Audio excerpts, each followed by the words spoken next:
Did you know that China has built a new record by completing the 10-story residential building in just 28 hours?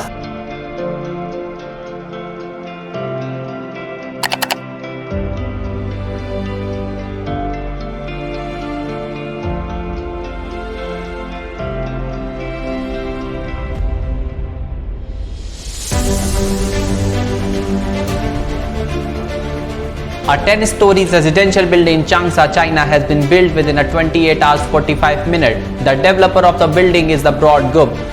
Broad Group have said that the building is earthquake resistant and can be disassembled and moved to the other location. We have often came across stories of least time taken to construct a building or a skyscraper. It required detailed planning, adequate force work and factoring in the weather. Usually it takes days, weeks or sometimes even take months for the construction to complete. You all must be thinking that how they did this in such a less time.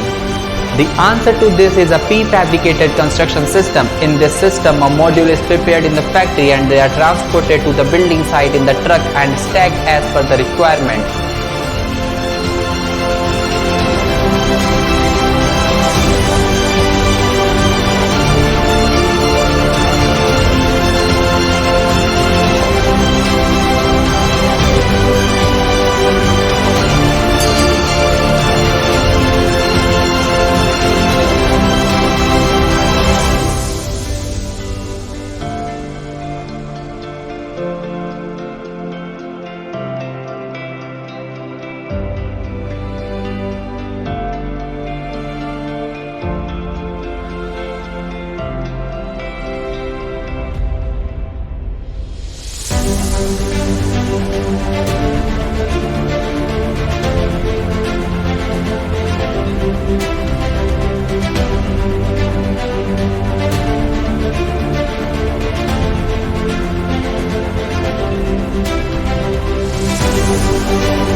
Thank you for giving your time. See you guys tomorrow for another one.